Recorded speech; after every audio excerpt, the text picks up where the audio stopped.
What is a centrally supplied system, then? Right. This could be a number of things. So it's maybe you have like a housing development. You might have had a house which was converted into bedsits. It might be so-called things like park homes. There are about 180,000 of those in the UK.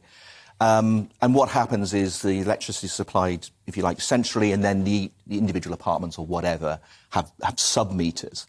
Right. But it all comes from the one central point. And but the central point is billed, if you like. Exactly. So that could be a landlord directly, or it could be an agent of the landlord, because quite often these properties are owned overseas by trusts or something. And what seems to be happening is a lot of this money doesn't seem to be coming through. From what I understand, I mean, I did have a good dig around on this subject. It doesn't seem like even the landlords are getting the relief. So it doesn't even at this point seem to be a case that the landlords aren't passing that relief on and apportioning it to their tenants. It's that they're not even getting the payments. And as I say, this means that tens of thousands, if not hundreds of thousands of households are slipping through the net. And really, it just seems like an administrative nightmare, because many of these properties are sort of mixed use.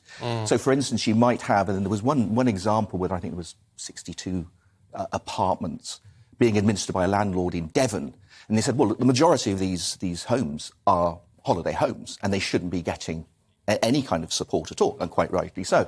But a lot of these people are elderly residents who are wintering there, but they're also not getting the support, and these are precisely the sort of people who definitely should be getting these payments. Yeah. What do we think of the morality of a landlord who is getting that relief, the £400, and isn't passing it on? Because if somebody is renting a flat and they just pay a flat rate rent, and that includes electricity, then is that fair enough that the landlord should get the relief rather than them? Absolutely not.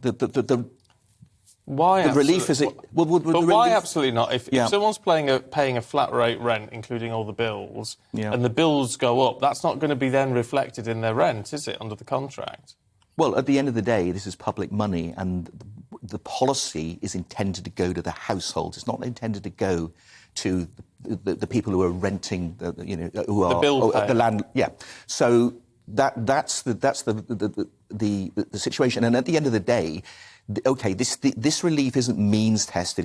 In principle, it's applicable to every single household in the UK. And of course, that's something that Rishi Sunak and Jeremy Hunt are going to be looking at. And I would imagine that when this whole thing gets revised in the spring, we're going to see it a lot more targeted. And by the way, the overall bill is going to come down. I think that's pretty much a certainty.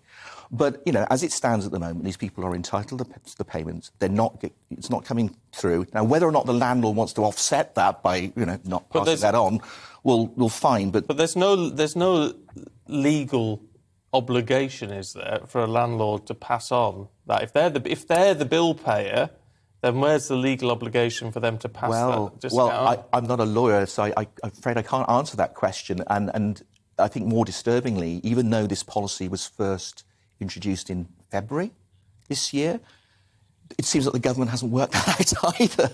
So, we now are aware of the problem, and the response from the government thus far seems to be, well, it's going to take weeks rather than months. Well, that's great. We're already mid-November. That could possibly mean that we're looking into 2023 before this is resolved.